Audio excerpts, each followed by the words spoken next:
I'm sure there are other people out there who are working on that. I don't want to like paint everyone with a broad brush, but it really feels like in the AI world, it's mostly like the vibe coding and like how can I jam out slop as fast as possible. Yeah, that's social media, like whatever gets the clicks and all that kind of stuff. So I think that like actual engineers are like, hey, how can this actually apply to the real software that I'm building? Not like vibe coding some like demo. And I like the countercultural aspect separately of like, I don't think of myself as a contrarian, but I do often find myself doing non-mainstream stuff. And certainly within the world of AI, trying to build AI stuff to help programmers do their jobs better and make higher quality stuff feels countercultural right now.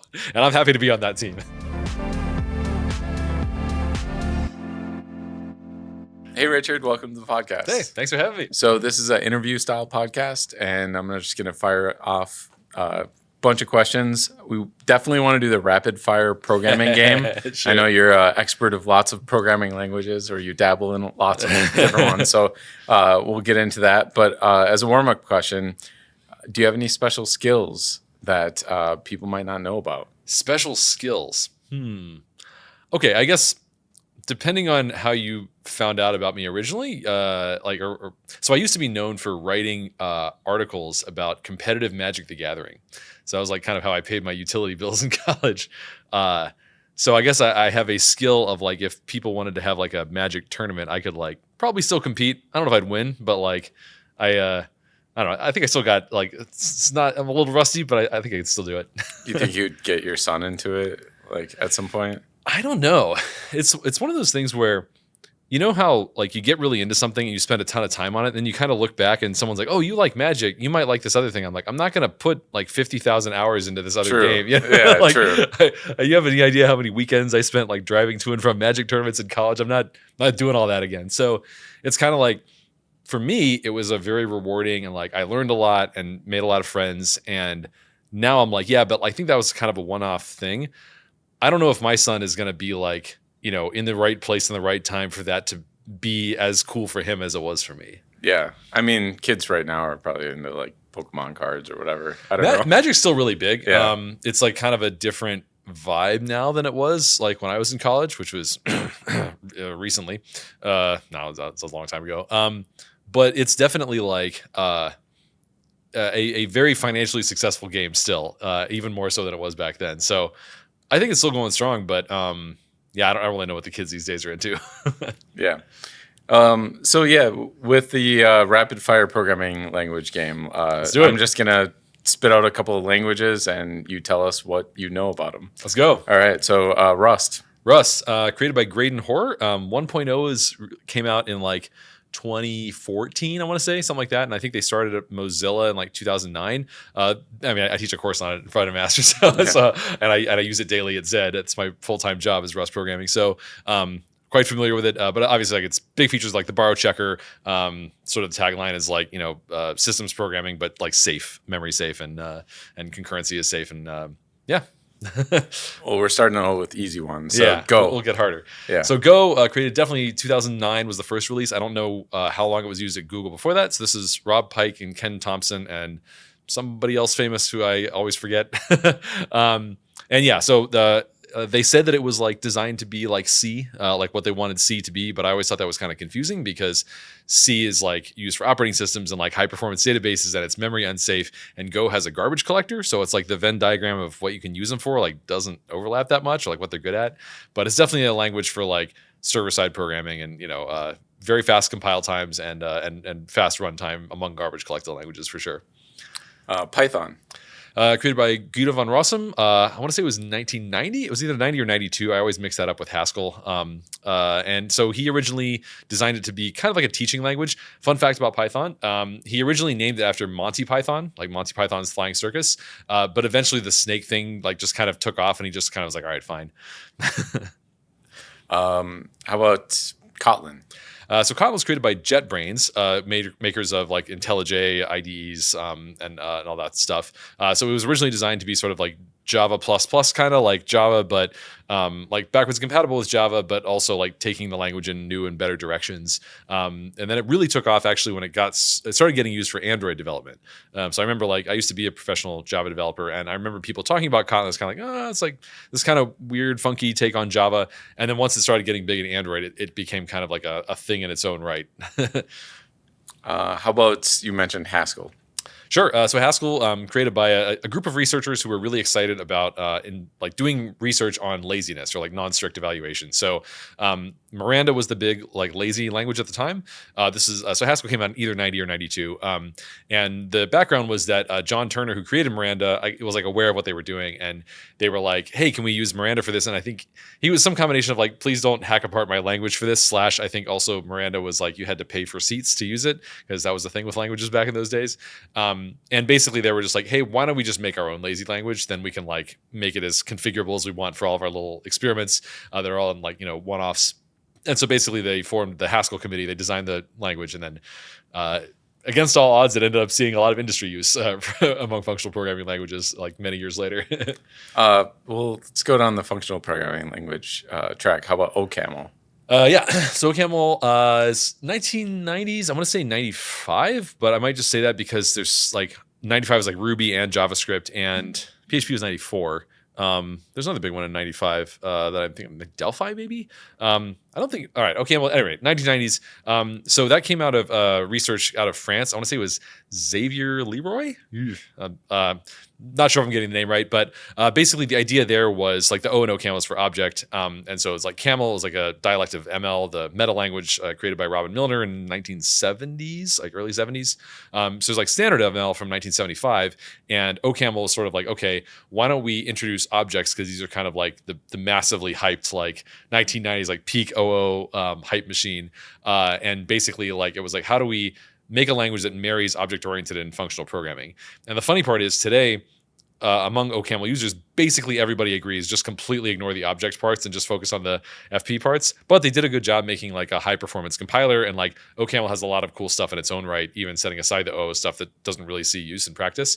So it's ended up being also a successful functional programming language, just like Haskell. What F#? So F#, created by Don Syme at Microsoft. So F# is very closely related to OCaml. So kind of the like joke oversimplification version of F# is sort of like you take C# and OCaml and like kind of put them together and you get F#.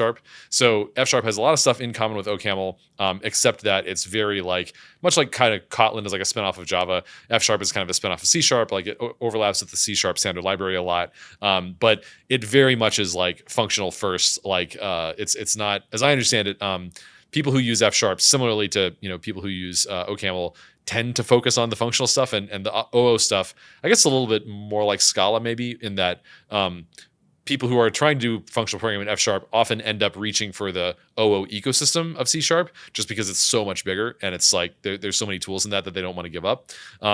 As opposed to like reaching for it because they're like, oh no, this actually seems like the best tool for the job. It's more like, well, there's no first class F# alternative to this, so I'll just reach for the C# thing.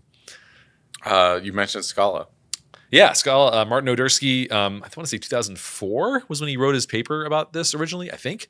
And basically, so he was also trying to do research on FP and OO and combining them. And I believe specifically it was about like type inference and subtype polymorphism, as opposed to like unification-based polymorphism, which is like what Hindley-Milner type inference uses, which is what pretty much all the like statically typed functional languages use, and which is what I'm going to be teaching in the workshop tomorrow. And basically, Scala ended up being used in 3 different ways. One is sort of like Java++, which is like, or like Java without semicolons was like the joke that people would say. And then that's like basically like kind of ignoring the functional features, but just using it for like the ergonomics improvements they made. I think that group of Scala users has kind of largely shifted to Kotlin, maybe not 100%, but like it's much more common if somebody's looking for an improved Java these days that they'll go for Kotlin rather than Scala.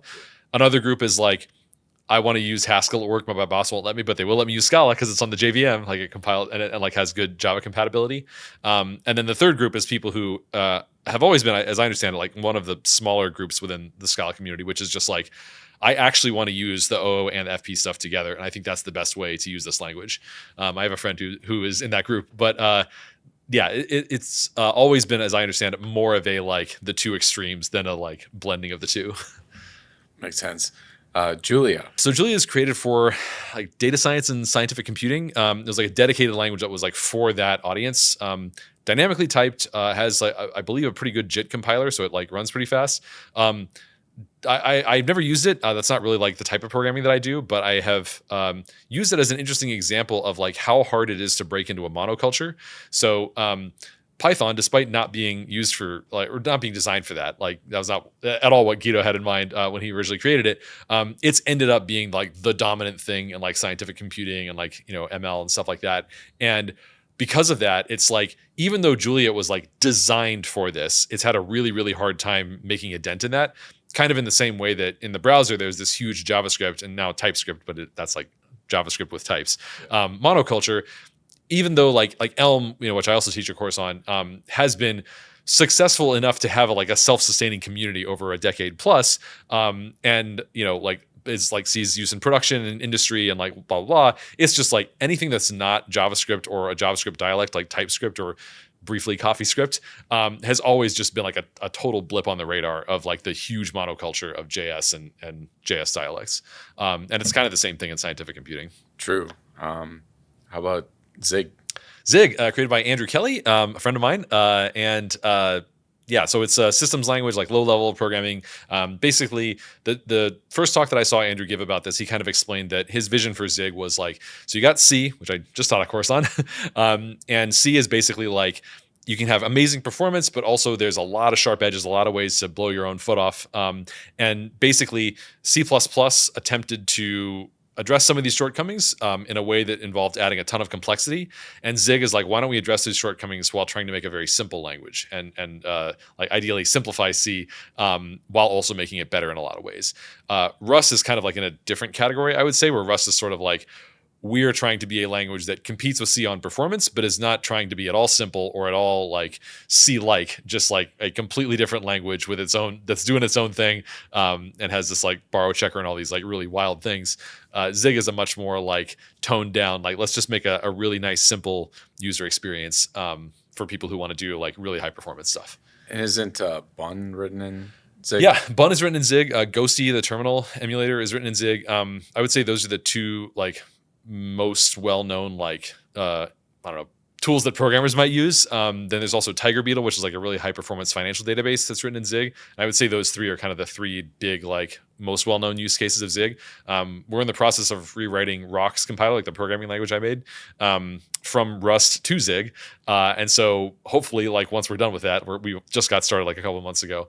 But I'm hoping that that'll end up being like another big, successful Zig project, hopefully. Cool. Gleam, created by Louis Pilfold, also a friend of mine. And so among so there's Erlang, which was originally created in, I want to say 70s at Ericsson. And that was Robert Verding, Joe Armstrong, and also blanking on the third guy's name. But basically, it was originally created for telecommunications, but fast forward a couple decades, and it turns out that it's also quite useful on the web. Dynamically typed language, and I think the syntax was actually originally based on Prolog.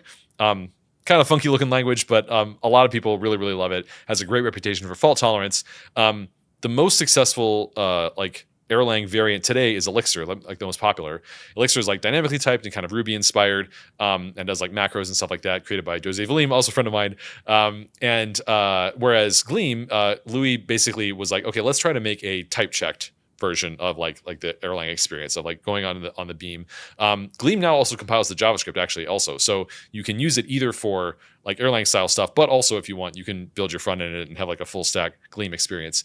So basically, if you look at the like, I don't know, like where does Gleam sit in terms of the like, what you can use it for, it could be considered a full stack language. But as I understand it, in practice, almost everyone uses it right now for I want Erlang, but like type checked. And I think Louis made the only implementation of like type checked OTP, which is the standard library that gives Erlang its big reputation for fault tolerance.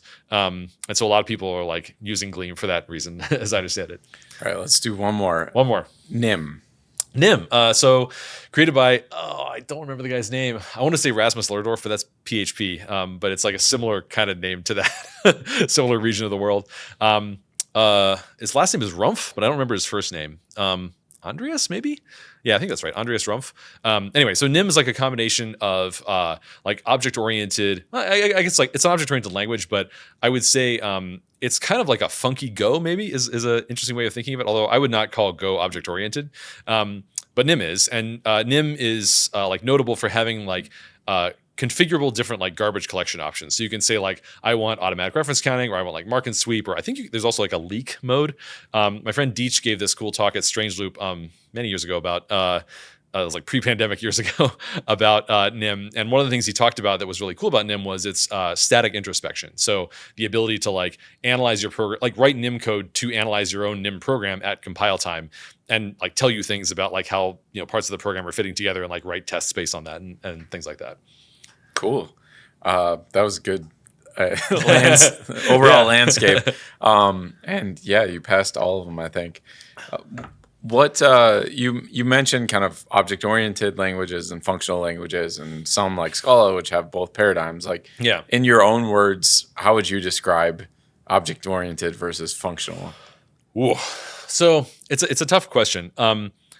This is one of those things where, depending on who you ask, you might get wildly different definitions. Which is why I'm asking you. Yeah. And I will give a definition, but I wanted to illustrate the challenge with like an interesting thing that I've done over the years, which is like, so we mentioned a couple of different functional programming languages. So here are some languages that I would all say are functional programming languages. So we talked about like Scala, Haskell, OCaml, F#. I would say those are all functional programming languages, certainly Elm.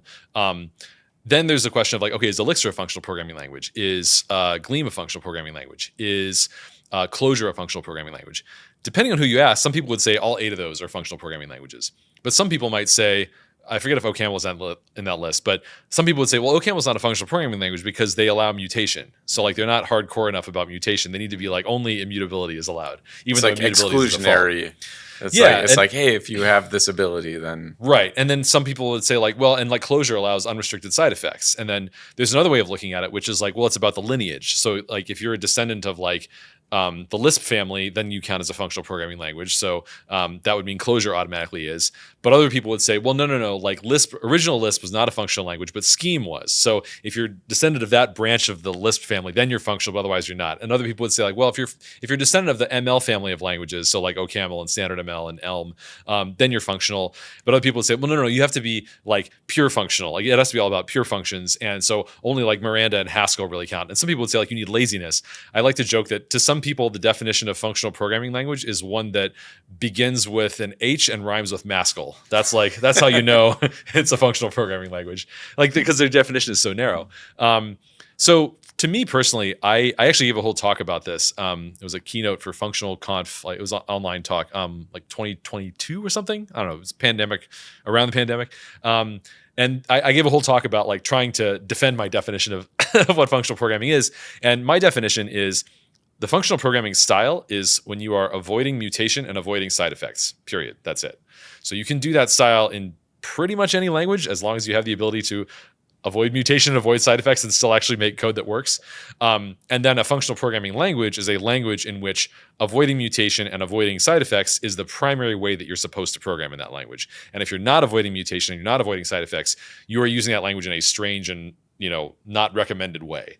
As opposed to like, so if you're using JavaScript, for example, and if you're using JavaScript and you're like, oh, I'm not avoiding mutation or side effects, everyone's like, okay, that's the normal way of using JavaScript. So I would not call JavaScript a functional language. Wikipedia calls C++ a functional language, which to me is like, at that point, what are we doing here? So some one definition of functional languages seems to be just like, I don't know, like has closures or something. And in the talk, I went even like lexical versus like other types of closures. But yeah, I don't think those definitions are particularly useful. Like if your definition of functional programming is like C++ is a functional programming language, then it's like, what's the point? You're basically just saying everything's functional and the word is meaningless. So to me, that's what it means. It's about avoiding mutation and side effects.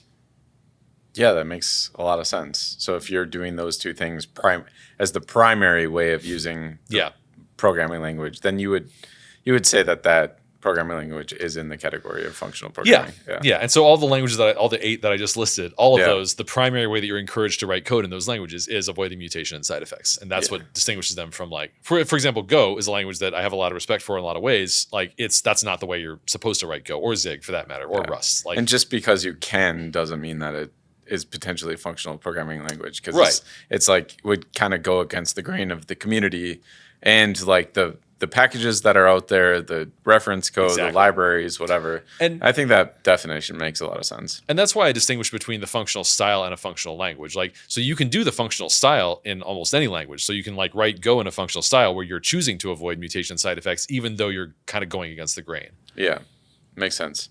Yeah, because a lot of times I'll write like a piece of JavaScript in a Sure. functional style, but then Yeah.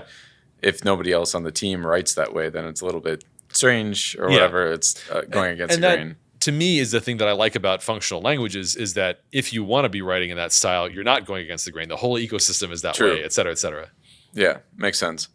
So what is your early memory of coding, like your first, Yeah, so I got into coding in the early 90s. And back then, like, this was like in an era when like we didn't have the internet at our house yet. It was like, phones were all landlines. There was no like cell phones. There was no, so I learned programming from a book. It was called Learn Basic Now with a foreword by Bill Gates, which, at the time was like the pinnacle of, like the endorsement you could get. And basically, my earliest memory was actually partly of like writing the code and like getting something to work and being like, whoa, the computer did what I asked it to. But also I remember like I would go to elementary school at the time. And then after I had like an after school care where you were like supposed to do your homework and stuff. And I didn't like, I finished my homework and what I wanted to do was to write code, but they didn't have computers there. There was no phones. There's literally no way I could write code. So I remember I got a piece of notebook paper and I was like handwriting basic code that I was planning on taking home and then like typing into the computer so I could, I could like see if it actually worked and like, debug it.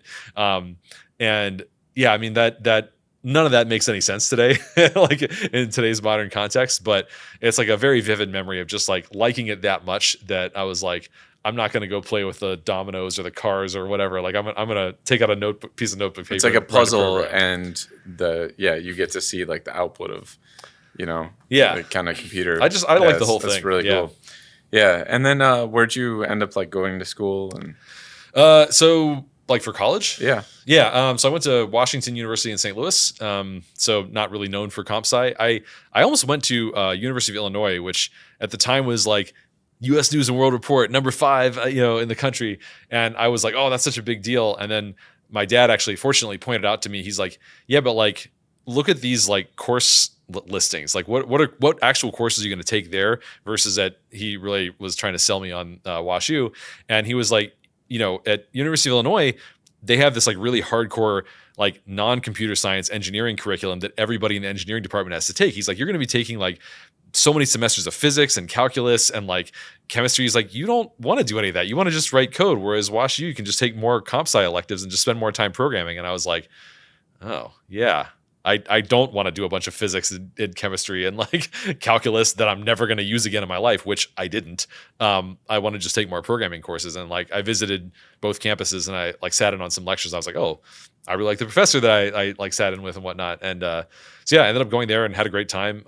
Yeah, no regrets. Yeah. And I peeked at your LinkedIn prior to this and I saw that you like actually started working, or did you have an internship while you were in college? Yeah, over the summers. Yeah, I was programming. It's like aerospace. At the Aerospace Corporation. That's right. That's cool. Yeah. So this is back home in Southern California where I grew up. So they had like this whole like block of it was mostly like, I don't know, military defense contractors and like aerospace stuff. So like Boeing and like Lockheed Martin and Raytheon and stuff. And then the Aerospace Corporation was like kind of if I remember right, they were sort of like a nonprofit that did more like satellite sensor kind of stuff. But I did have to get secret clearance to work there. So that was kind of cool. I have a funny memory of at one point I had like, so you had these different badge colors and like a green badge meant you had like normal security clearance. Red meant you had top secret. And when we go out to lunch, usually it was like every bunch of people with, the green stripe on the badge. But every once in a while, we'd go out to lunch with somebody who had top secret clearance, like the red stripe. And the protocol was like, as a courtesy, you were supposed to take off your badges when you're out to lunch because you don't want to be like out there, like, sitting at lunch and like they're the one person who has their badge taken off. Cause if like somebody was like trying to like get at them or something, you didn't want to be like, oh, they know who's got the top secret because they're the only one who bothered to take off their badge and hide it.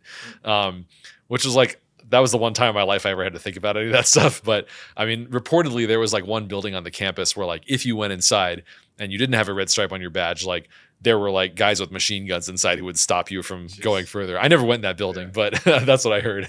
Got it. And you started coding like in Java, right?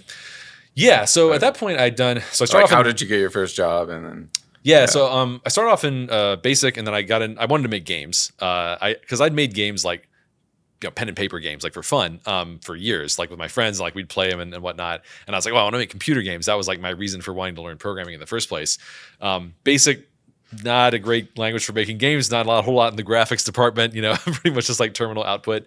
Then I found out about Visual Basic. It's like, oh, you can actually like legit make a real game in this as long as you're okay with the frame rate and the graphics being terrible. I didn't know about that second part. So eventually I was like trying to make a game that was like a little bit more ambitious and feeling like I everything's really slow. I don't know what to do about this. And I found out, all the professionals use C++. I was like, I guess I got to learn that.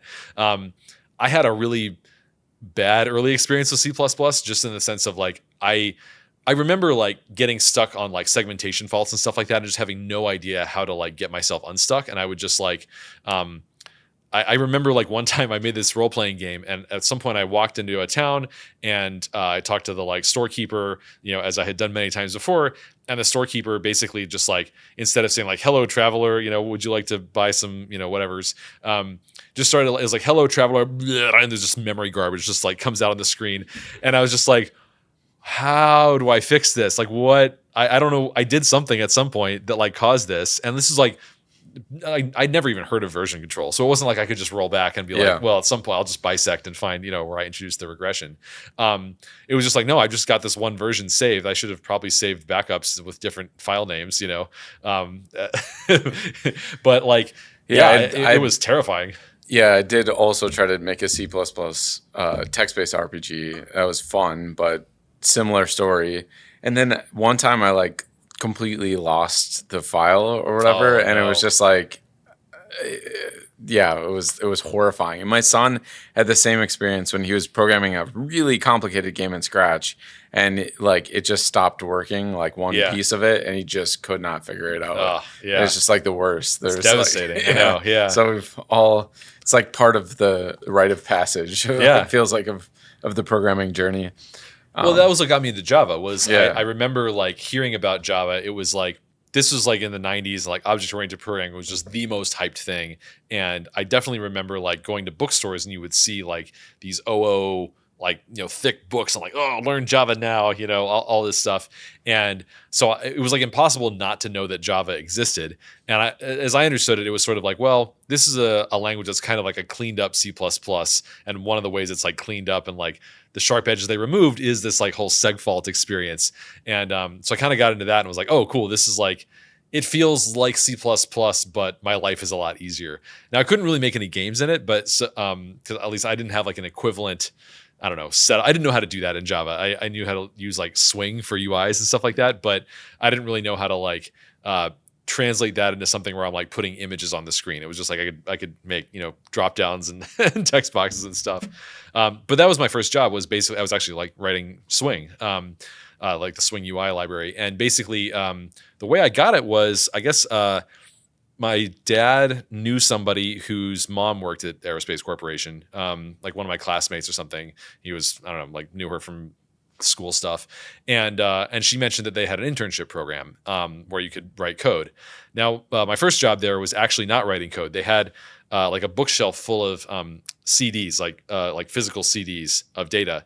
And they were in these like hard jewels, which for people who are young, these are like just like a hard plastic container that you put the CD in to protect it from getting dropped or whatever. And they had a whole bookshelf full of these, and they're like, well, these are taking up too much space. What we want to do is we want to take them out of the jewel and put them in a sleeve that's much thinner. And so my job was to take a couple hundred CDs and take them out, put them in a sleeve, put a new label on it, and like put them back on the shelf and have it like, it was like literally like manual compaction. And at some point I was like, hey, like I can write code too. I was kind of hoping I could like do some programming while I was here. And as luck would have it, somebody was out on like carpal tunnel leave. And there was like a bug that was like blocking something that was in that person's like code that they were responsible for. And so they were like, hey, okay, why don't you just go take a crack and see if you can solve this bug? Just like, take a couple days. If you get stuck, you get stuck. Just do what you can. And it was like 2 bugs, and I fixed them both in like 2 hours. And it was like they were really easy. And I was like, okay, I'm done. And they're like, so I think they weren't. I don't know what their previous experience with interns had been, but like, I don't know. Like, I don't know that they. I think they maybe assumed that I couldn't actually code that or not that well. But then like after that, they gave me like independence and like, okay, you want to like go build this new thing from scratch. And it ended up working out really well. I learned a lot. And also that was my first experience with like version control and stuff like that. Like, which I guess they didn't really use a ton of, but like, at least I don't know, encountered some of those things. And I remember like going back to school and thinking, was it CVS? I remember that was like, or Tortoise. No, I think so. I used Tortoise even before then. So I think it was CVS at that job. But my next job out of college was definitely Subversion, like SVN. And we did use Tortoise SVN for for check-ins and checkouts.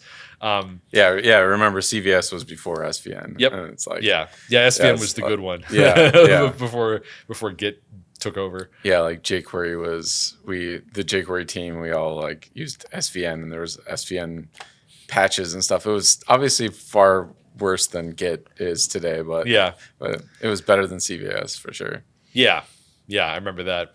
I also remember from that era. So I had this, the internship, and then after the internship ended, I was sort of like, okay, I'm at this point I was like far enough along in college that I had decided that I was going to start a startup, and that was the first thing I was going to do outside of college. So I'd been like working on it with like friends while we were in school, and then we like won a business plan competition and like had a little bit of like friends and family money right when we graduated. And then the plan was like go raise VC money off of this. Like basically we had like a couple thousand users and stuff. And this was like a very cold wake up call for me, because the year that I graduated and was like, I'm going to go raise a bunch of money from VCs was the year 2008, which was the wrong year to try and go raise VC money, especially as a first time founder in St. Louis, Missouri, with no, prior experience of like any kind of like job or anything other than this internship. So yeah, we completely failed to raise any money and just, cratered. But I learned, I think, a lot more from that startup, even though, it was ultimately unsuccessful, just because like it was just us, it was, and none of us had we didn't, like other than like internships here and there, like we didn't know like how things were done other than like, what we very little bit of experience we had. There was no like formula. It was just like, you got to make the software work and figure out how to do that. It was also the first time any of us had done web development. Like I'd done the Swing thing, and I think somebody else had maybe like written a LiveJournal plugin or something like that. So this was also a really formative experience for me that I think maybe is partially responsible for my later on in my career getting more into like less mainstream languages. So there's this famous blog post called like Use Boring Technology. I'm sure you've heard of this. And the admonishment is essentially like, hey, like boring stuff is like, it's not exciting, it's not cool, it's not hip, but it's like tried and true. And, there's only so much risk you can afford, in your project. I think the idea of innovation tokens may have come from that post. And I do think that's a good idea. The idea that like, you only have so many innovation tokens. What do you want to spend them on? I think is wise. Like if you take too many different risks and too many bets, then the risk compounds that you're going to like fail for reasons totally unrelated to what you're, actually trying to do. But the reason I say this was formative in like making me think that that idea is really overrated is that for that startup, we took what was, I would say, the most mainstream, the most boring, the most like tried and true web technology at the time. I'm actually curious if you know which one I'm thinking of. This is 2006 is when I started the company. What would you say was like for the back end? PHP? I would say that would be second place at this point. Java? Perl. Oh yeah, that's right. Yeah, right? Yeah. No, I definitely had a e-commerce app that I built in It was Perl. huge. Yeah, it was. The time. Yeah. Yeah. It's not anymore. No. So that's the PHP thing, right? took it over pretty. Yeah. But the point is that like boring technologies fail too, yeah, right? That's true. It's not like you can just like pick something and it's like, oh, this is just going to be a safe bet forever because it's big right now. If you look at like what are the top 10 most popular programming languages today, and you go back a decade and look at like what were the top 10 then, and go back another decade, the only constant that you see, okay, first of all, you do see C as a constant for many decades, but the most consistent thing that you see is that the top 10 is always changing. And it's not like all 10 slots are changing, but it's like there's always like languages that are like, you could say like this language is a top 10 most popular language. It is a super safe bet. And then fast forward another 10 years and it's like, actually, no, that language is on the way out. And like Perl being an example of this, but this keeps happening. And so I would say, there's definitely like a difference in like risk profile there, but the way that I kind of came to think about languages, in part based on that experience, was that it's not so much about like, oh, just like pick a boring thing and you're fine. It's more about like, no, just like try to understand like what are the risks and rewards of like each technology independently, and not try to use such a coarse grained heuristic of just like, is this boring or not? Because I mean, fortunately, if you can think of it that way, we went out of business for unrelated reasons. But if we had stuck with it, and like imagine if today that were still a company, we would have had to completely rewrite our code base because we wouldn't be able to hire any Perl developers. Absolutely. So at some point you have to be able to say like, okay, it's not just about boringness or excitingness or whatever. It's about like, what if I imagine like 5-10 years from now, like I'm still using this technology. How do I think that's going to go? And like, what are the risks? What are the specific risks for this particular language or this particular technology that I anticipate, knowing that there's all probabilities, right? You can't know this stuff for sure unless you have a crystal ball that works. But yeah, that was, I think, formative for me in multiple ways. So on that note, you, I think, got into Elm partially after, was that? That was quite a bit later. Yeah, so quite a bit later. So that was like Perl, like 2006. Then after that company went out of business, then I got a Java job, like working at a bigger company. And that was, I was living in St. Louis back then. So I finished school while she was in St. Louis. And so I just like, emergency need to get a job. And this is back before remote work was really a thing. So it was really just like, yeah, I mean, you just look around and like, what's there? And I, found a job at a big healthcare company there. So making software for hospital devices. That was another funny moment, actually. So we'd been working on this device for like a year and a half that was basically like a really custom like touch screen that would go by the patient's bedside. And so the patient could like tap on it. And we had these little like apps that we'd made for it. So you could get the weather, or like, I think it might have been like watch a video, or, there's like different things you could do with it. And we had this sort of like big, like long-term vision, and we're like a year and a half into the project, and Apple announces the iPad. And we just like looked around at each other. We're like, so is that it? Like, like is anyone going to want this, or are they just going to want an iPad, next to their, like, if anything, next to their hospital bed? Or, and of course, like now in retrospect, we can look back and be like, actually, you were wrong like twice over. Now everyone has a smartphone. So like, why would they care about having a tablet next to their bed? Like, just because like some of the things we were talking about back then was like, oh, this is a way that like the patient can get like a connection to the outside world, and that'll be like better for health outcomes and stuff like that, like recovery and whatnot. And now it's just like, yeah, they'll just pull out their smartphone like they do always. So it's kind of funny how like, new technology comes out and just makes it so that a project that seemed really promising or like, really high value, it's just like all of the variables just change because of like something that happened totally separately, in the world of programming. So when did you actually, I mean, it sounds like a big portion of your formative career was Java, but you eventually got into kind of like web programming and eventually Elm. Like what was that journey? Right. So at some point I got really excited about building UIs. I got really into that. And I decided that was kind of what I wanted to focus on. I did some data viz stuff for a while, like some really high performance. It was CoffeeScript at the time, which at that point was actually a very mainstream language. Like, I do remember that. People don't know that today. It was it was a blip in the radar. It was like 3 Ruby years. on Rails was exactly. like, oh, CoffeeScript is now shipped by default. Yep. And it was like all the conferences, everybody was speaking about CoffeeScript. And it was like, but it was so short lived. It was like a year of hype. And people were like, no, we're not going down this road. So it's funny. Maybe it was 2 years. I think, so let's see. I first started using it, I think, in 2011, and then I used it professionally for 2 years, 2012, 2013. And then at my next job, so when I first started at NORAD Inc., which was like summer 2013, like 90% sure we were used Coffee. Yeah, we definitely were, because I wrote a blog post about it. We were using CoffeeScript there, and then we eventually, we moved off of it. We moved off of it to Elm rather than to like TypeScript as most people did later, because that was back when TypeScript was still kind of like it wasn't weird even around really. I mean, maybe it was invented, but it existed, but it wasn't popular Yeah. yet. I mean, I ran into like a few code bases where people were experimenting with it, but nothing mainstream. It took like several years to take off for sure. Yeah. Well, actually, at a previous job, we'd been using, we experimented with the Google Closure compiler, which at the time was primarily used. Actually, it was big in the Closure community or the ClojureScript community for like minification. It like had a really good minifier. But it also had optional type annotations you could put in your comments, and it would do some type checking on them. It wasn't an amazing experience, but it was sort of like better than nothing if you want a type checker. And it actually also worked with CoffeeScript because you could have CoffeeScript emit your code and preserve the comments and then run the Closure compiler and the compiled CoffeeScript, and that would tell you about type mismatches. But of course, it would tell you about them on the like compiled JavaScript. So it was like a little bit of a weird, like having to kind of trace back like the error message was in terms of JavaScript code that you didn't write. And you'd have to like be like, well, okay, that corresponded to this CoffeeScript code that I wrote. It's a little bit strange. But yeah, CoffeeScript, I think it peaked at like the 11th most popular language on GitHub, like in that couple of years. But at any rate, so I got really into like building UIs, data viz, et cetera. And when I joined No Red Ink, I was the front end team.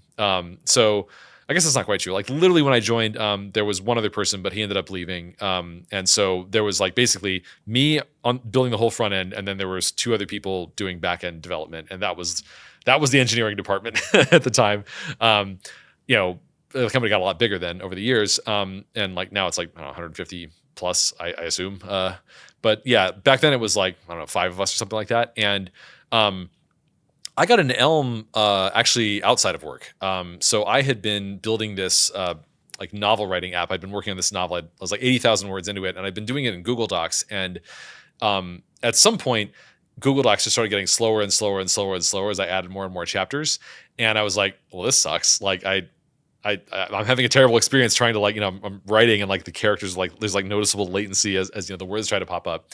So I was like, all right, well, I need to fix this. And I kind of looked around like, okay, what novel writing software do people use? And everybody always really liked Scrivener, which was this really elaborate thing. It was more of like a project management tool almost, it felt like, where it wasn't so much about the words and like how they flowed together. It was like, put all your characters over here and like, like you can, help yourself organize your plot and stuff like that. And I was like, I don't want that. I just want I want it to be like fast, like to write stuff. And I want to like get out of my way. And I did want like backups and stuff like this. And so basically I ended up being like, I'm a programmer. Why don't I just solve this program? How hard could it be? I'll just write my own novel writing software.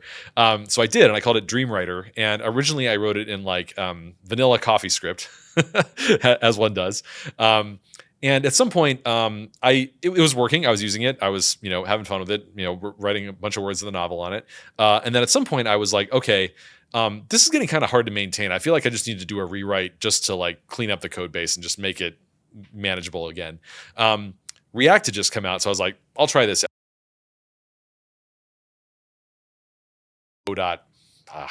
4 or 5, something like that, 2013. And I was like, oh, this is really cool. And then I went back to work at No Red Ink, and I was like, hey, we should like probably try this React thing. It seems like really nice. So I was like, okay, let's give it a shot. So we tried it out on like one portion of one page. Went well. We decided to use it for more and more things. And pretty soon we were kind of like a React shop. But that was kind of short-lived because my React version of Dreamwriter, I kept like adding more and more features to it. And eventually, although I'd had a good experience with it early on, I got to a point where it was so buggy that I distinctly remember doing this. Somehow I managed to break copy and paste. And like whenever I would paste, I would get a runtime exception. It would like crash. And then the paste like wouldn't work. So to work around this, because I still wanted to keep writing, I would inspect elements, open up the DOM, copy a chunk of HTML, and then like paste it elsewhere in the DOM in the inspector, so it would get added to the like content editable without triggering the events that was causing the exception. And eventually I was like, I need to rewrite again, don't I? Like it was just so like unmaintainable.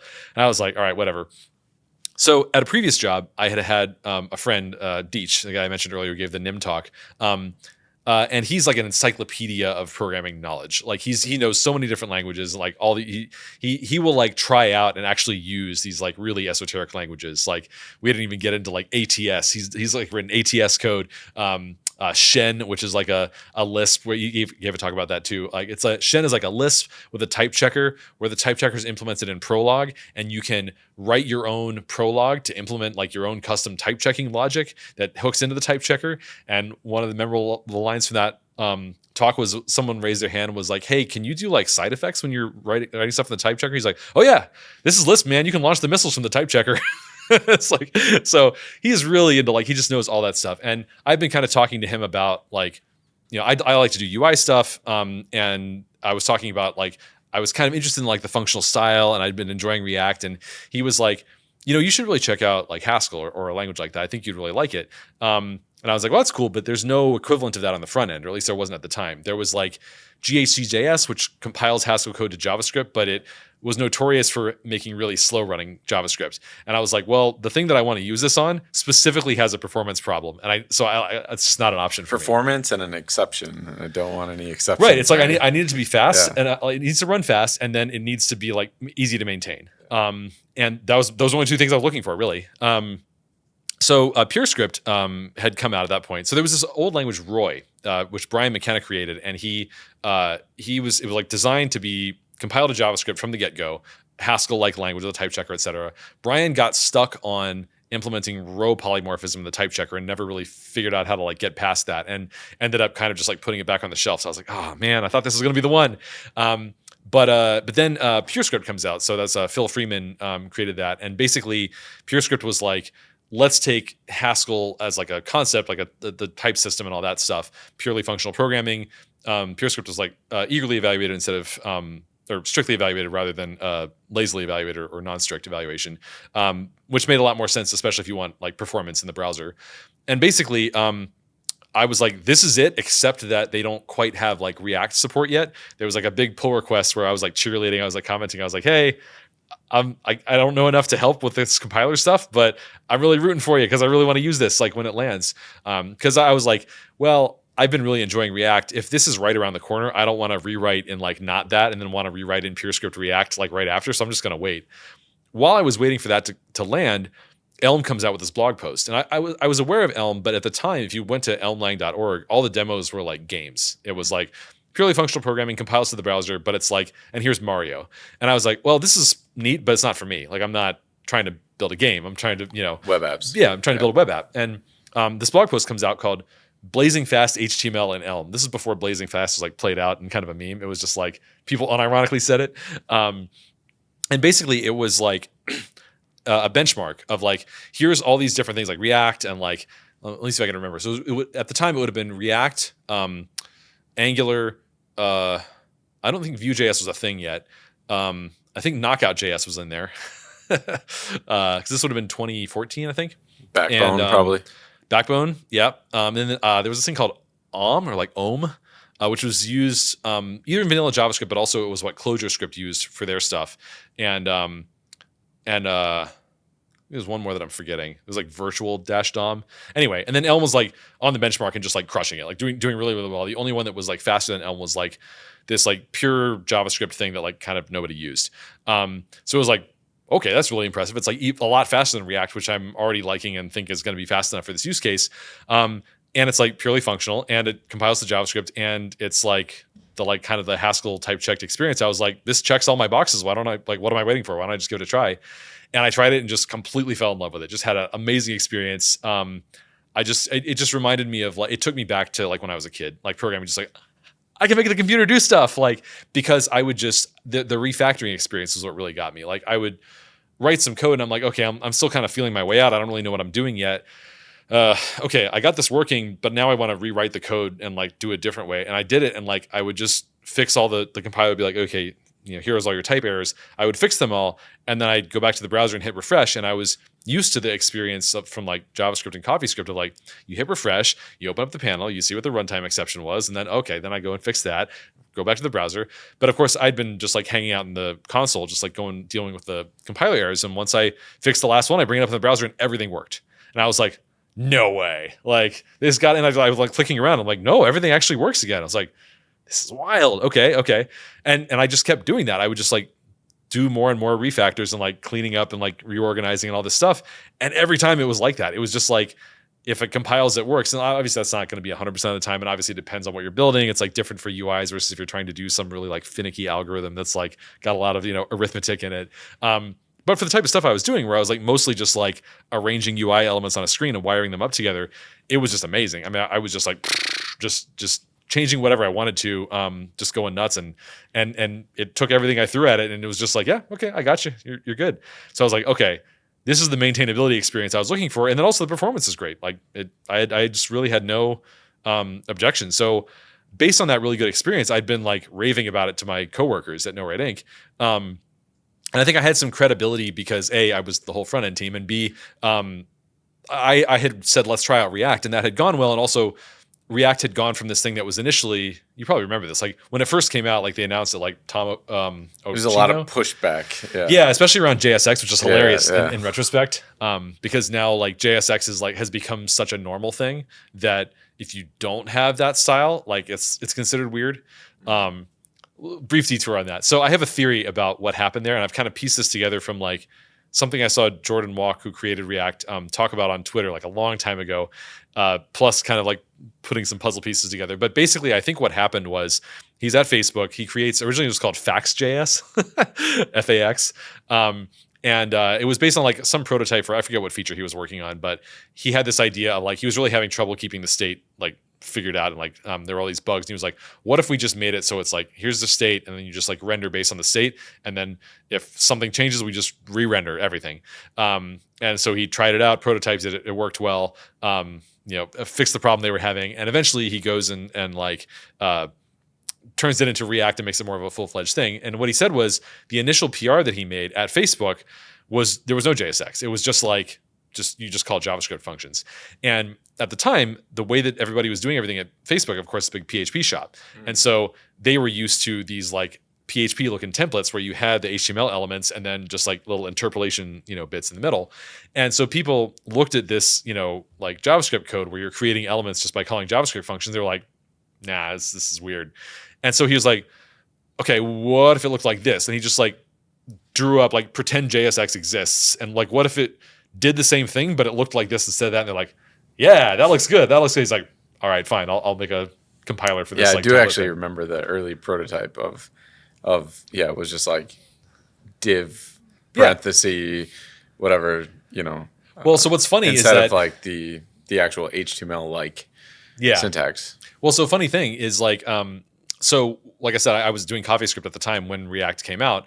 I actually never used JSX with React because at the time there was no CoffeeScript equivalent of that.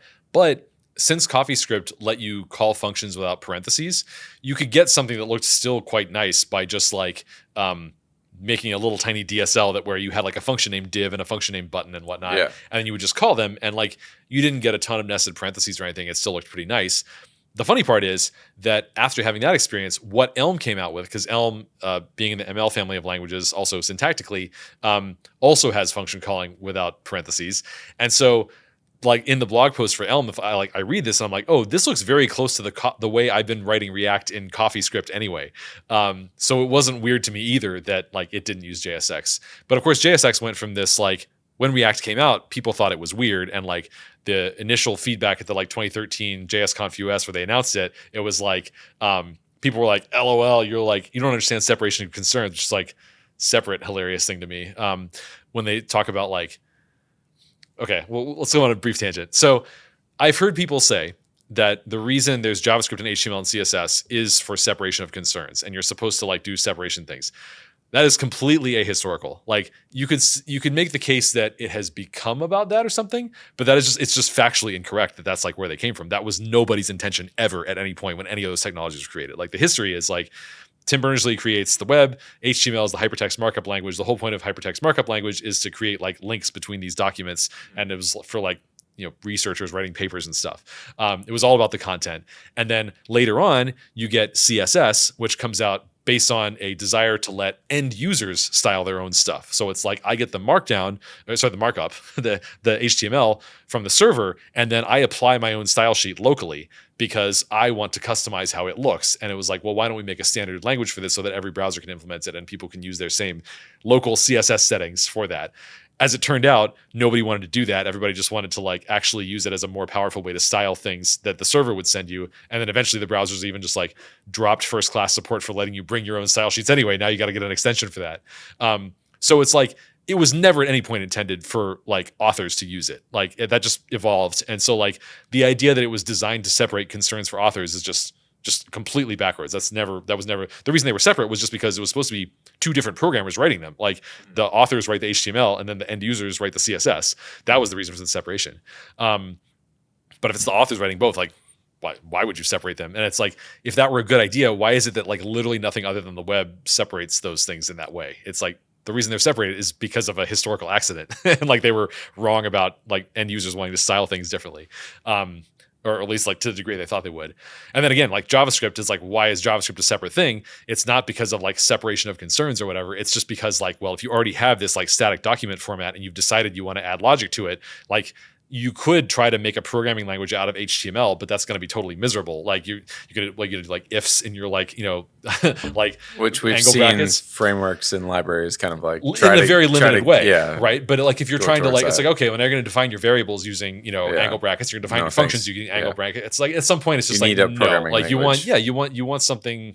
There's a reason that programming languages don't look like HTML, because that's just not ergonomic for if you're writing logic like that. So again, it's not about separation of concerns. It's just about like HTML was there first. And so like they weren't going to get rid of that. They wanted to introduce JavaScript on top of it. Anyway, tangent aside about that. So it's always a pet peeve when people say like, oh, you're not following good separation of concerns. So like, I always thought JSX was kind of unnecessary, but not because of separation of concerns, but just because it's like, or you could just call the function and not need to add this whole preprocessor separate build step for like, just to make it look a little more PHP like. But of course, then it went from being this thing that made React weird to then as React got more popular, it became this thing that is expected of everyone. So now like everybody does that. Everybody's like, and I've even seen like in the Rust world, there are some like Rust HTML templating libraries that like will do that same kind of JSX like thing, because that's just kind of what people expect. Even if you're not really like working with HTML directly, you're just like, oh, I'm just trying to describe UI. It's like JSX has become such a thing that's just like what people view as normal. And I always think like, also going back to the like, top 10 languages thing, like, I'm working on building a programming language, and a lot of people will look at that and say like, well, that's obviously foolish. No one's ever going to use your thing. But of course, if you pick any language in the top 10, Rust actually being a very good example of this, and you rewind time to back when it was first started, you could always apply exactly that criticism and say like, nobody's ever going to use your weird thing, great and horror. Like this is, this Rust thing's never going to take off. And now it's like, oh no, that's like becoming mainstream, and it's like in Windows and Linux now. And like, I work full time as a Rust programmer, and like, it's really easy to look at any given technology and say like, no one's ever going to use that, like JSX. And then before you know it, it's actually like the dominant thing.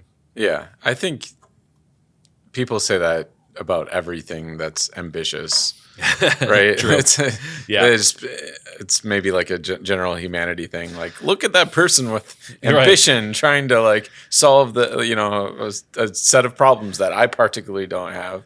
Like, haha. Yeah. But, it is true. Generally, that's true. I just think it's kind of funny, in particular within technology, because in some places you could say, well, there's a very strong argument for like tradition. It's always been done this way, going back to Shakespeare's time, and so like, why would you think people are going to do it differently? That's like a different thing from it's like the main constant in our industry is that the set of preferred technologies always changes over time. Yeah. So like, why would you think the status quo is going to persist indefinitely? Absolutely. Yeah. No, I think it's awesome. And then so you fell in love with Elm, kind of brought it to fruition with No Red Ink, like, building all their production code on it. But at some point you kind of like ventured into really, I think Rock, you starting that language is what got you into Rust. For sure. And so could you talk through that like journey a little bit? Totally. So loved Elm. Got to be very good friends with Evan Shiplicki, who created Elm. Talked to him a lot of long conversations about programming languages and stuff like that. And one of the things that became clear to me over time was like, Evan's vision for Elm was not to be like, let me just go ahead and build Elm on the server, where it's like you can just write your server-side apps in Elm, and like now you can, very unlike Gleam. So Gleam is like you can write Gleam on the server and you can write Gleam on the client, and like you can just do both of those things. Evan's vision was not like, that's just like not what he wanted to do with Elm. And also there's all these other use cases where you'd have like native desktop apps, or like command line apps, or even really esoteric stuff. Like at the time I was a big Vim user, and I was like, there are Vim extensions I would like to write, but I really don't want to learn and use Vim script. That doesn't sound like a fun way to spend my weekend, just based on Vim script's reputation. Now you get Lua with like NeoVim, but at the time that wasn't true. And I just remember thinking like, there's all these like cool things that I would potentially go and do like as a programmer just for fun, but I don't like the threshold for like how much I want to do them is not so much that I want to like learn and use another programming language that's like not really what I love. And so I had this idea of like, well, what if I just made an Elm-like language that was kind of for like, if you take the Venn diagram of like things that Evan wants to do with Elm, and then there's this huge other set of things that like you can do with programming. And like, he also would not want to make Elm a like, I don't know, like a broadly scoped language like that. One of the things, to be fair, that I did love about Elm, and have always loved about Elm, is that like it's so focused. It's like, this is what this language is for, and we're going to try to be the absolute best at it. If you also want to be like, well, I want to make a language for the long tail of use cases, you just can't have both, right? So my thinking was like, how do I try to recreate as much of the Elm experience as is possible in this like long tail of use cases? While still like addressing the long tail of use cases. So at some point I was like, I think this is just like a different programming language. I just want to make this language. And so I kind of talked to Evan about it, and like he got this big smile, and he was like, this is a very you language. Like this is like this, it's not the language that he would want to make, but it makes sense that it would be the language that I would want to make. And so he gave me a lot of really good advice early on for like how to like approach doing type checking and like all these things that I had no idea how to do. And so eventually I moved from the like design phase, which kind of took a while in like 2018, like figuring out like, okay, I have this kind of vague goal, but like specifically, how do I come up with this like Elm-like experience, but for lots of domains, which ended up concluding in the platforms and applications design of Rock, which is one of Rock's most unique features. I think it's like, I don't know of any other language that does that. We can talk about that if you want. But basically, I was like, okay, I'm going to sit down and write some code for this. One of the things I absolutely knew for sure that I wanted to do is I was like, the compiler needs to run fast and produce programs that run fast. Both of those are absolutely hard requirements. So Go, I would say Go is like the best at this outside of systems languages right now. The compiles very fast and the code runs very fast. Within Frontend, like Elm is also like that. Like Elm code compiles fast, and then as fast as you can get while compiling to JavaScript, it runs fast. It still, benchmarks very well today. But I was like, well, I'm not compiling to JavaScript. I'm outside the browser. So I'm like, I want a language that lets me build a really high performance compiler. I remember having this bad experience with C++ early on, and going to the store and seeing all the memory garbage on the screen. So I didn't want to do like C++, or like Zig was not even on my radar at this point. I'd never even heard of it. So I was just sort of like, oh, but like I've heard that Rust lets you achieve C++ levels of performance while also like preventing you from having to deal with the like memory, corruption issues and all that stuff, data races and all that unpleasantness. So I was like, okay, I think I want to just like throw myself into this and just like build this compiler in Rust, even though I'd like done a really small project, like kind of like a throwaway thing that didn't end up going anywhere in the past. So I kind of like had my feet wet in Rust, I would say. It wasn't a complete unknown. It wasn't like I was just like, I'm committing to this totally in the dark, but it was definitely like, okay, I have a lot of learning to do before, this compiler is going to actually work. But yeah, I mean, that's always how I've kind of learned best. Like if you look back at some of the stuff we just talked about, it's like a consistent theme there was like the way I would learn a new language or a new technology was like, there'd be a thing I want to build. And based on what I knew about that thing, it seemed like it would be a reasonable or hopefully very good choice for that use case. And so I would build it using that. And along the way, I'd learn about it. And at the end, I'd have a working thing. Whether or not I decided to keep using that technology, that was like how I ended up learning it. And so, yeah, in the case of Rust, that was for Rock. And so I'd been building Rock outside of work. I was working at NoRed Inc. and doing Rock on the side. And one thing led to another. And my next job after NoRed Inc. Ended up being, without going into a ton of detail, I was hired because the idea was I was talking to the CTO of that company, and he was really a big fan of Elm and really wanted to use Rock on their backend, which was TypeScript at the time, and like wanted to move their backend from TypeScript to Rock, even though Rock is still pre 0.1, like we don't even have a numbered release. But he was kind of viewing it as like more of a long-term bet, like a long-term investment. One thing led to another. He ended up leaving that company, and his the person who replaced him as CTO wasn't as interested in making a long-term bet like that.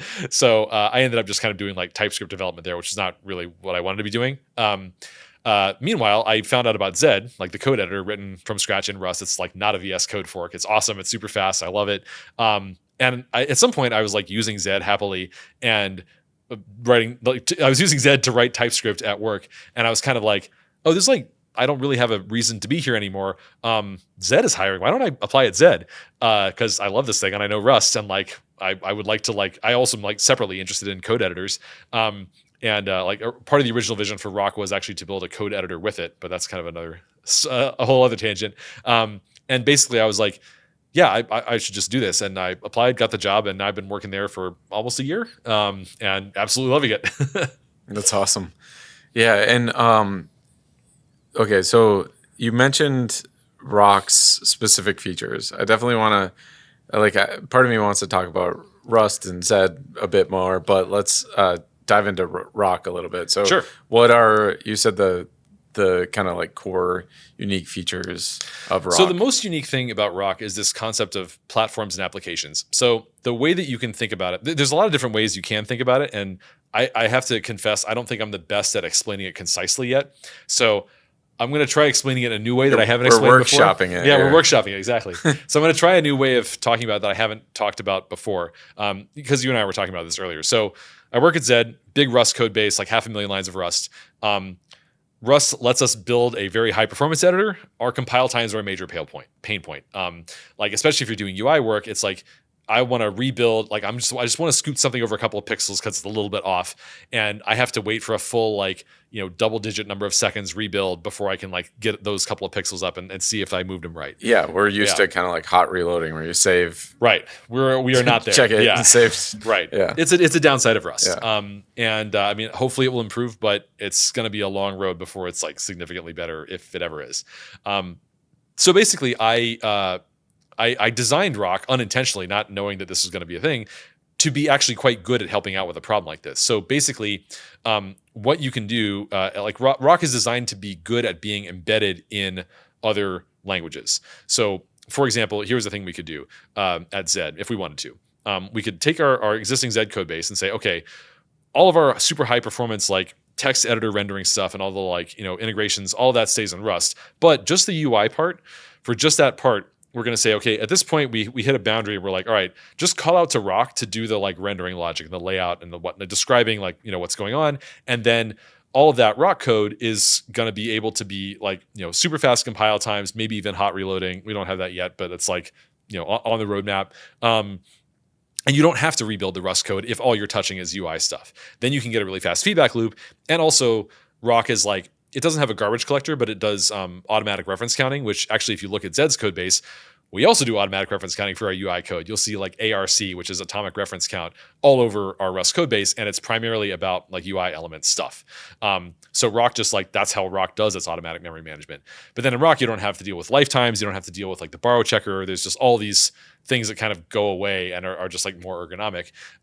So I can imagine like a world where, if you want to build a nice UI application, let's stick with Zed for a second. Like hypothetically, we could at some point, once Rock is mature enough that we're like willing to use it at Zed, we could start using it for our UI stuff and just like get a really fast feedback loop. And the performance difference would be probably negligible or maybe even a little bit better, because what Rock compiles down to is the same stuff that Rust compiles down to, in terms of like both of them are like LLVM monomorphized and like unboxed as much as possible. So like minimizing heap allocations.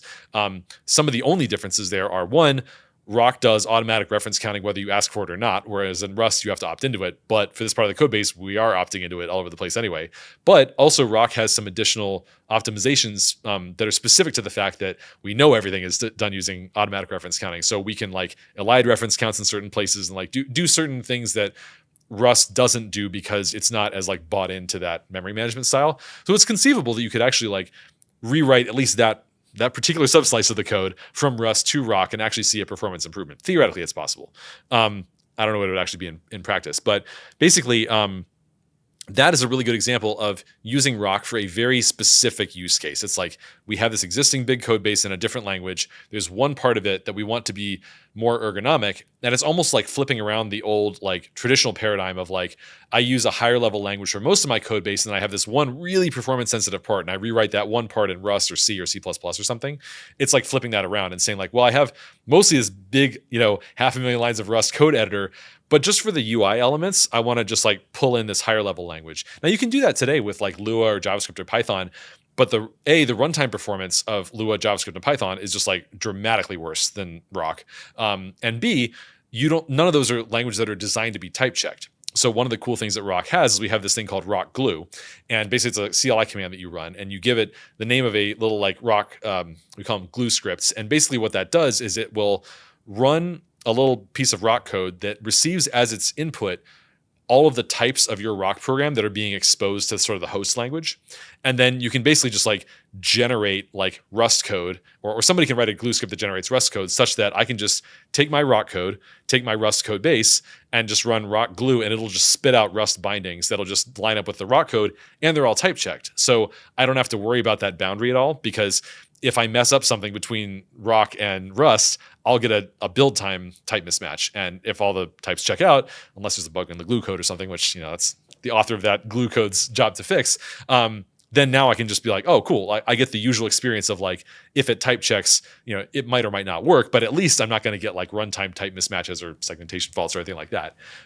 Is the hope. Yeah, that definitely is a big problem, intermixing two languages in a single code base, right? For sure. That those boundaries, right? And you're trying to make those boundaries more seamless or transparent between the basically host. Yeah.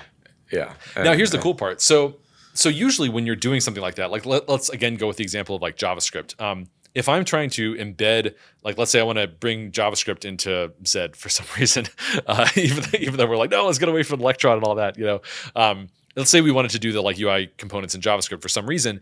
One of the problems that we would have is that JavaScript code, and especially the whole like JavaScript ecosystem, is like kind of built assuming that certain things are just like available to you, which A, may or may not be available in this environment when we're just like kind of embedding, and B, even if they are available, they may or may not be like the ones we want you to use. Like for example, like in Zed, we have like our own first class concept of like how we do like HTTP requests that are designed to like hook in with our threading model and like be off the main rendering thread and yada yada. And like in JavaScript, it's got its own event loop, and that's not hooked in with ours. And like they can like kind of like stomp on each other, and like the resource management is not going to be as smooth as it is if it's like the host language and that code base is in charge of everything. So Lua is famously good for embedding, and one of the reasons for that is that Lua basically has this concept of like an environment where basically like you kind of like can't safely assume that like anything is available. The unfortunate thing is that it's kind of all done at runtime. So it's like you go in, like the JavaScript equivalent would be like in Lua, you can, whoever's like embedding the Lua script can kind of customize what's in the equivalent of like window and be like, here's what's available in window to you. And so you can say, oh, if you try to do, window.request animation frame, it's actually using our secret Z specific request animation frame and not the generic one.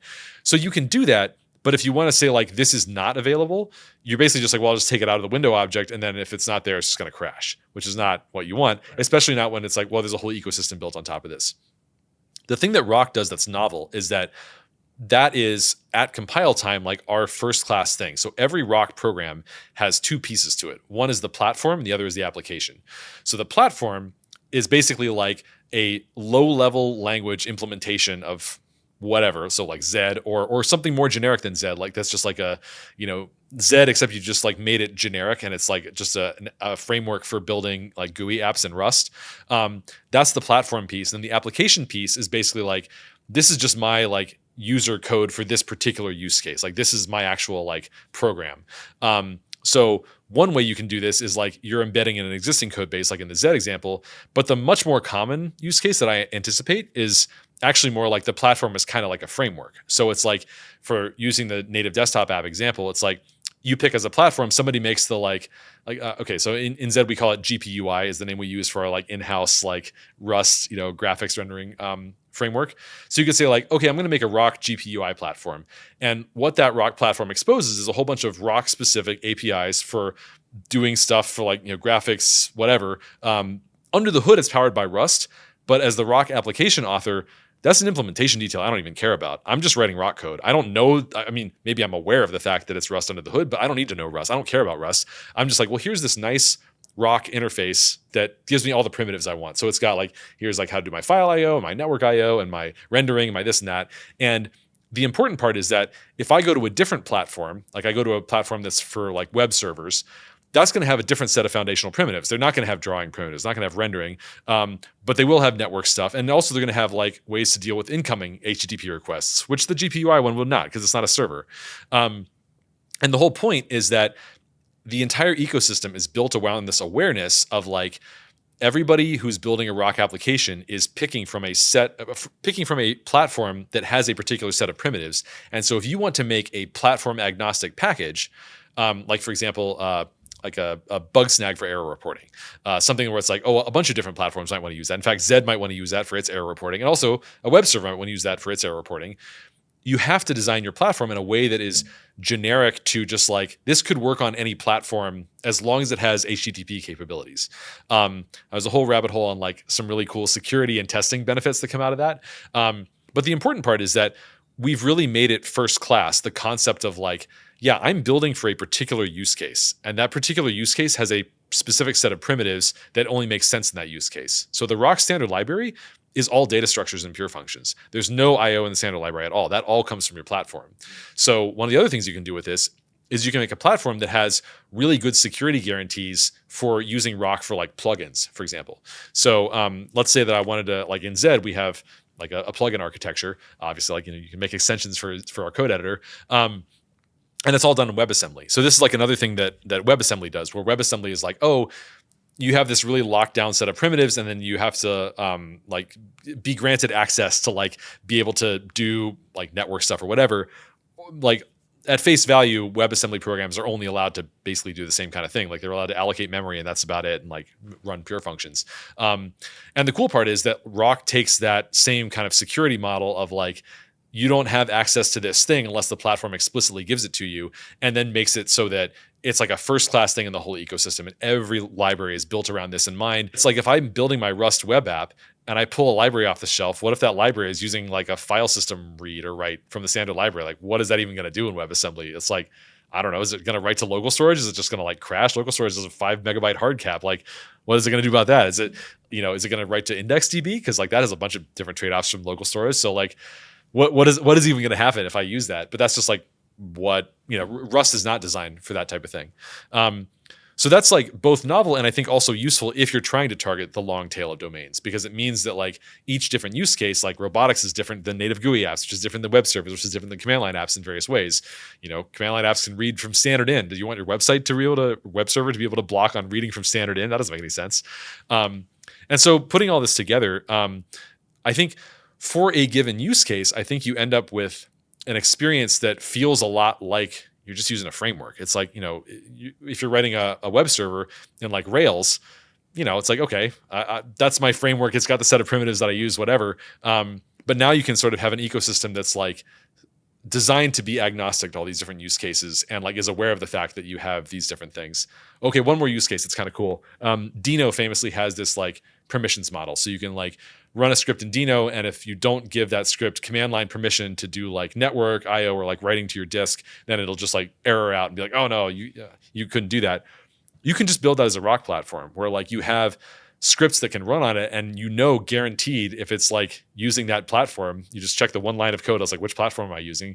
Rather than having to audit the entire script, that platform is like, yeah, if this script that I downloaded from the internet and like didn't read, if I run this script on this platform, I know that like there's no chance it's going to like write to my hard drive without prompting me first, because like there's no escape hatch there. It's like just whatever the platform provides, those are the only primitives that exist. So if the platform only provides like sandboxed IO primitives, then like there's no risk as the person running that script. So anyway, I could go on and on and on about that, but there's a lot of cool use cases. It sounds really cool where you basically can embed these scripts in any variety of platforms and expose the primitives that you want to actually write.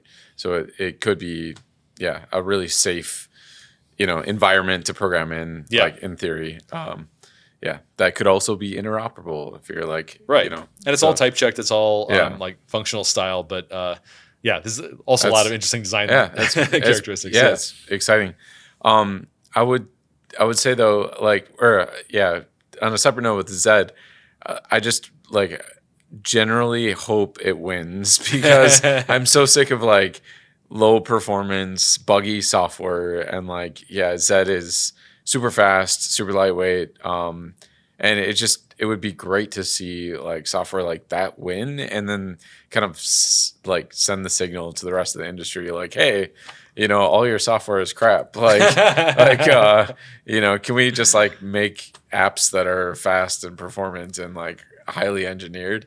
Anyways, that's my personal like hope. I mean, I would love to like see the bar get raised for sure. I mean, and like, I think there's a lot of frustration out there around feeling that the quality of software has been kind of like degrading over time, where it's like it's become easier and easier to get something up and running, but like less and less common that the thing that's been up and running for 5 years is actually like good. It's more just like, well, there's a lot of like making excuses for why things are the way they are, and not a lot of just like, have you tried this thing? It just rules. Period. There's it's just amazing.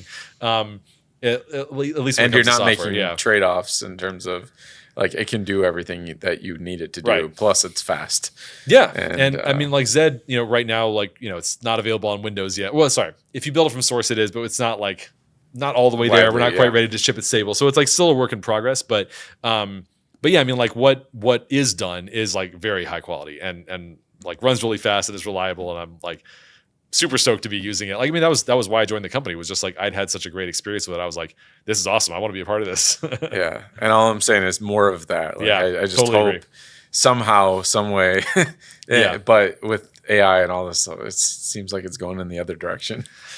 Yeah. I mean, it's a little bit frustrating to see that the most hyped use cases for AI right now is about like more of the same there, where it's like, look, you can make something low quality really fast, exactly, which can be used like by an expert, by a professional, like to like streamline your own workflow, where you're like, I want a rough draft really fast, but it's a rough draft, and I know that I'm using it as like a way to get me from like point A to point B. Like, but hey, I'm done now. Right, I don't stop at point B. It's like point B is like, well, that's what I do before point C, D, E, and F, right? And then like, but it's not.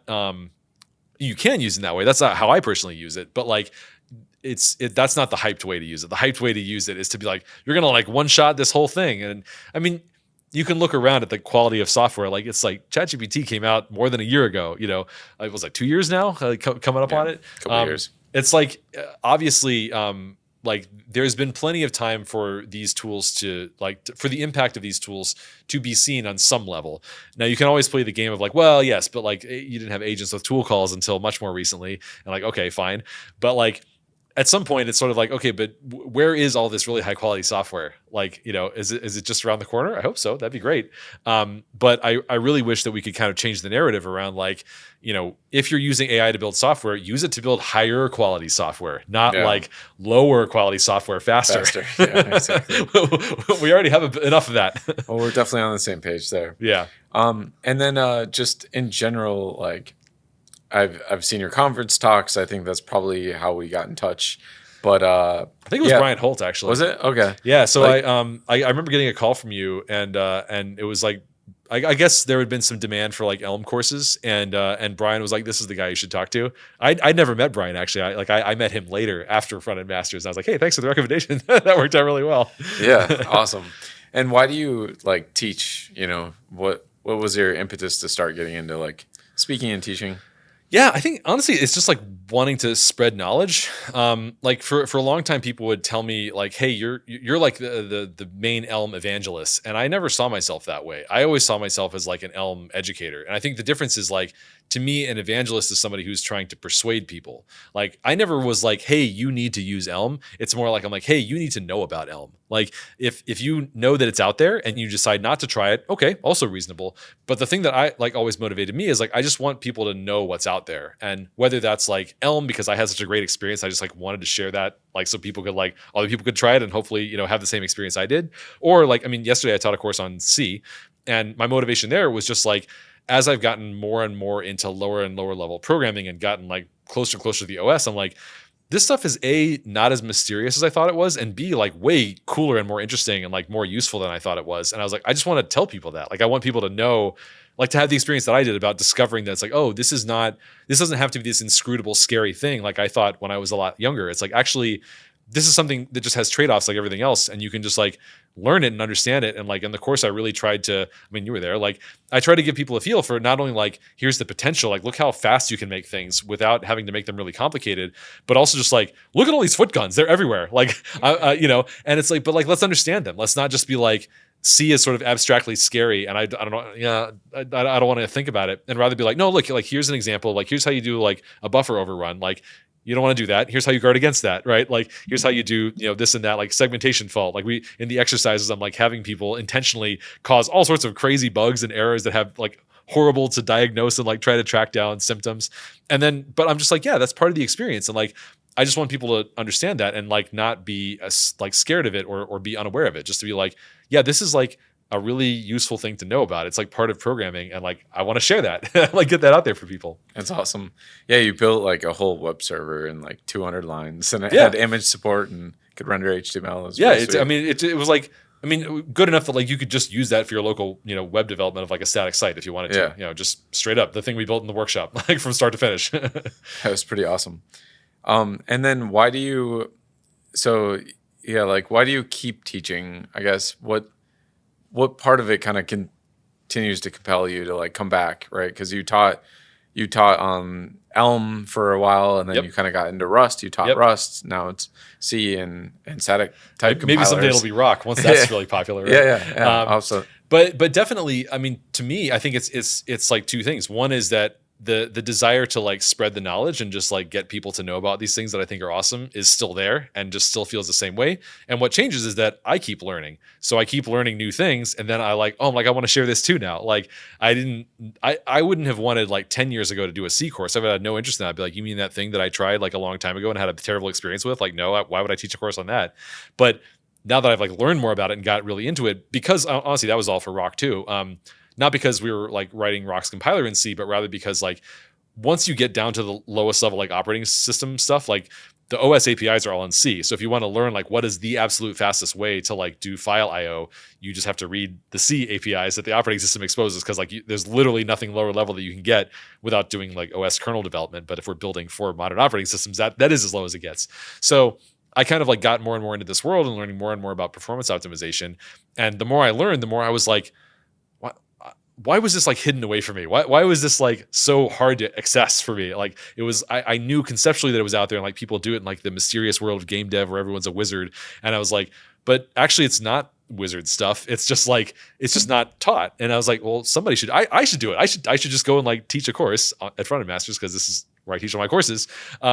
Just to like, just, you know, get the word out, like give people the experience that I had of like learning that like, oh, actually this stuff is like pretty cool and useful. And like, yeah, like its reputation is well earned for like having sharp edges and foot guns, but also there's a lot of cool stuff there too. And like, why don't I just go teach people and let them know?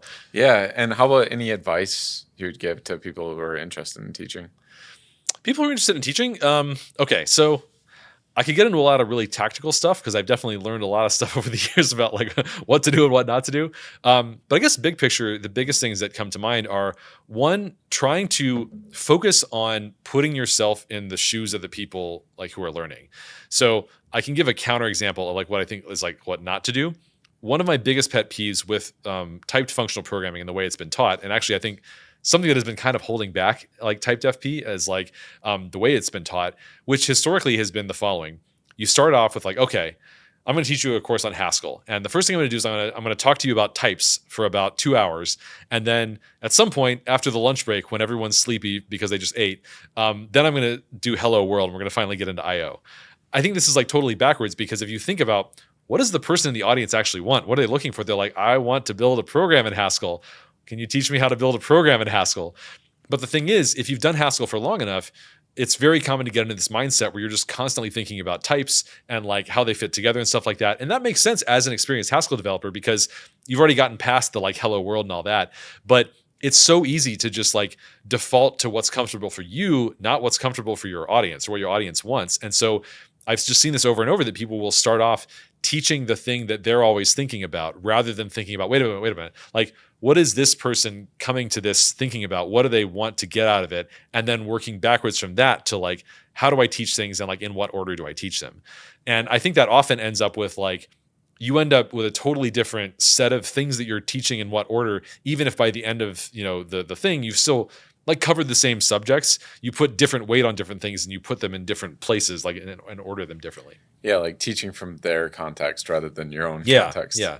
And it is cool, like in the C course, you like kind of start with like, I'm going to build a web server. And then like you learn about string manipulation. Right. You learn about memory and you learn, you're learning the concepts as you go. It's pretty awesome.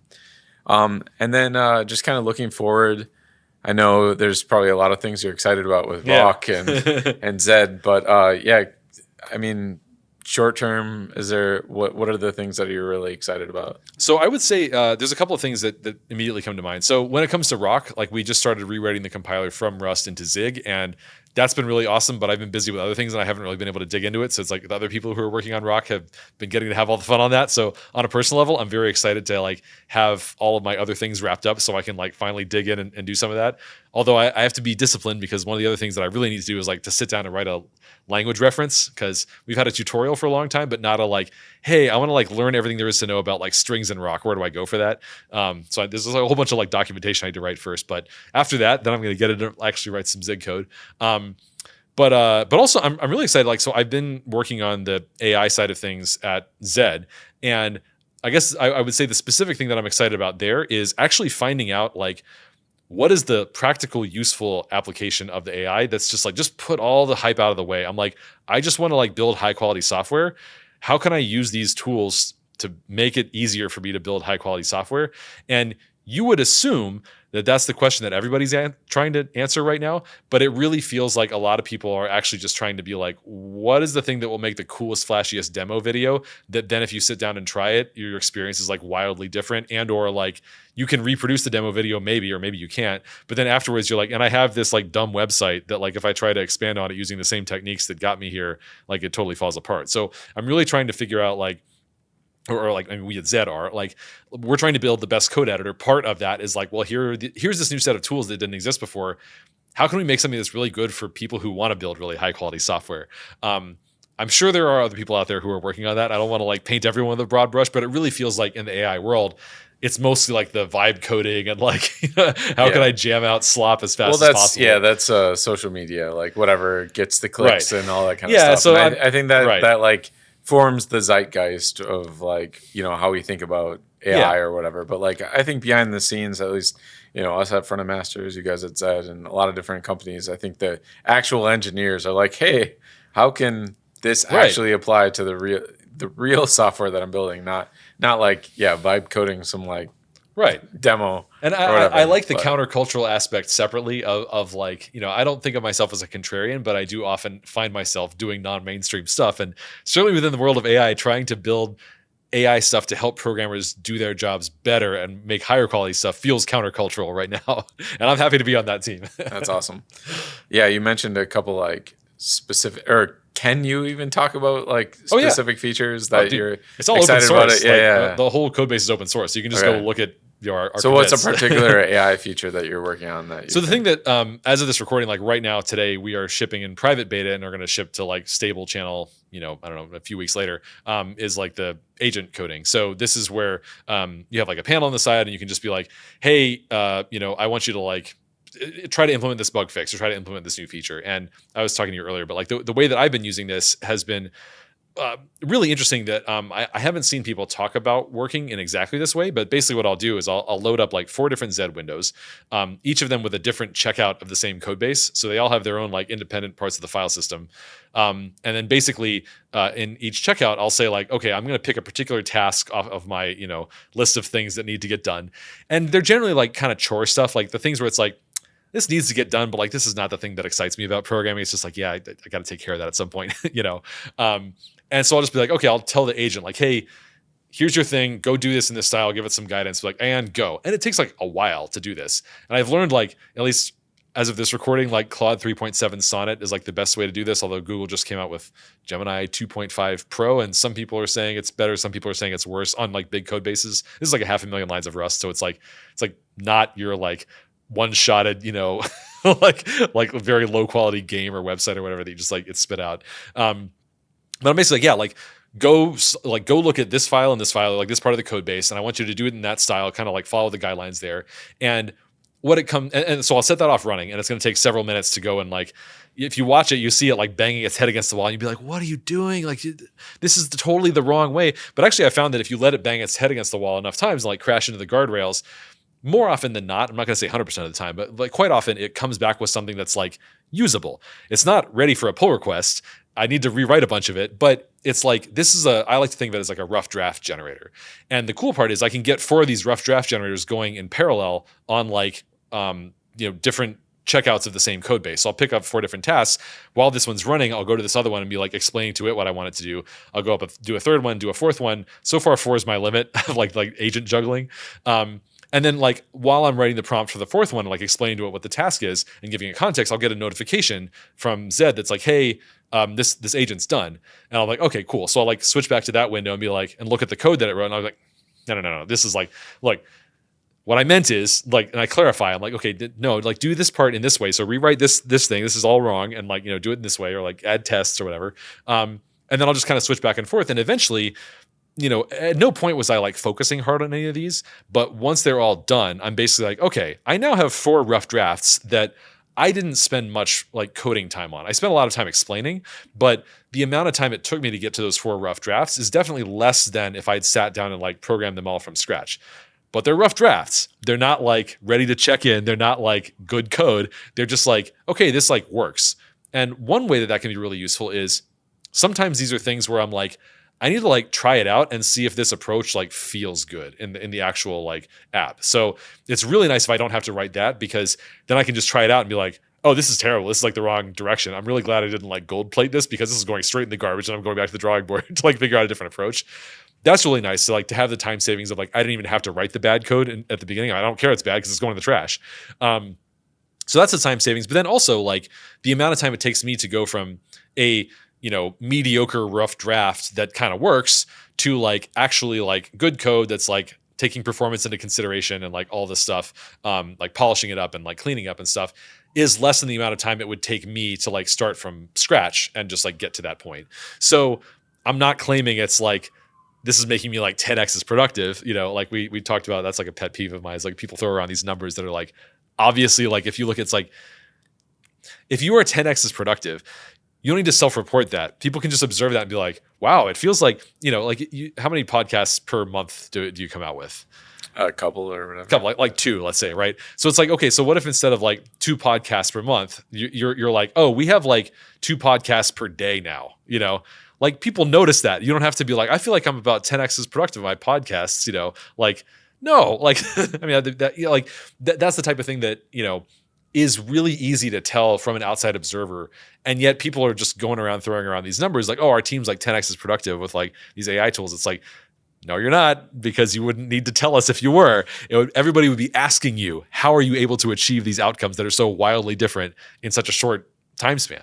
But of course that's not happening. So yeah, I'm not claiming this makes me like 10x as productive, but it's like definitely some amount more productive on those subset of tasks than I would be before I had access to this tool. So, and it takes some experimentation, seeing where those boundaries are. Like you try it, clearly does not work for these and one tasks, of the things, but does work. And like with any tool, there's like some skill in using it. And like, so part of that skill that I found is like getting an intuition for like, when it's going to be like slow you down. Like, so definitely a thing I have learned the hard way with experimenting with these things is like, there are some tasks where I'm like, I will spend, some amount of minutes, maybe even an hour plus, trying to convince the AI to give me anything usable. And it's just a waste of time. All of it goes in the garbage can and I just start over and have to go from scratch. Fortunately, it does seem to be possible to like anticipate with like increasing accuracy when that's going to happen. And so now I will just not even start on those projects. I'm like, no, you don't get to touch that. Like you're just going to mess it up and I'm going to waste a bunch of time being frustrated, trying to convince you to do that. But again, like, if I view it as like, it's a tool, it's not a magic wand. It's just like, this is one of the programming tools in my toolbox. And if I can figure out how to use it well, I can do my job better. I can like fix more bugs in the same period of time. Like that type of thing is exciting to me because I want to make high quality software. And if there's a tool that's out there that can help me do that, I want to use that tool effectively if I can. And like, I know, some people like look at that as like, even using any amount of AI feels like you're, like giving up the art of the craft and all that. And I get that, but like, that's not like, my goal is not to be an artist when I'm like working on something like Zed or like Rock. My goal is, it's all about the outcome. It's like, how high quality is the software? Like, what does it feel like to use this? Ideally the person using it is like not thinking about who made it and how they made it. They're just like experiencing it and saying like, this feels really nice to use. So like this is like really fast. This is really, I feel great when I'm using the software.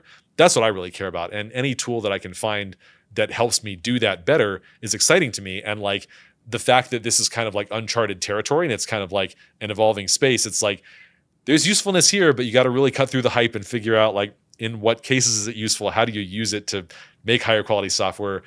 It's nice like working on something that feels like an unsolved problem for that. And do you think, just kind of like looking back at your career, there's any like just common theme where you just kind of come back to it over and over again that seems to work well for you? Yeah, I mean, I would say the biggest thing in terms of like a common theme that seems to work well for me is like the thing we kind of touched on earlier, where obviously, like if you're going to be in the field of technology, you got to be learning because there's new technology coming out, and if you don't learn it, then eventually you're a COBOL programmer, right? Like it's just the technology, the field moves around you, and you got to at least be aware of like what's happening, even if you don't choose to learn every single new thing that comes out. And if you're going to be constantly learning things, you got to figure out like, how do I learn best? And that's different for every person. For me, what I found that I keep coming back to that works best for me for learning is having some motivational project, like finding something where I'm like, I want this thing to exist. And I have discovered that not necessarily the ideal, perfect, optimal, path from here to that thing existing is like using this new technology. But it's like, this new technology might give me a better path to that, or like maybe it'll get me like the same path, but now I know the technology. And that motivation of like, yeah, I want to do it, and I want to do it in Elm, or I want to do it in Rust or Zig or whatever, or React, some like library or something like that. That has been a really, really effective way for me to learn new things, just because like the motivation of like being excited about the outcome helps me push through the learning plateaus and the frustration when I get stuck and I can't figure out what I'm doing wrong. All the inevitable things that come with like learning a new thing. I would say that's like the number one thing that I keep coming back to. Awesome. Well, I think that's a good place to wrap. So thanks for being on the podcast, Richard. Nice. Thanks for having me. It's fun.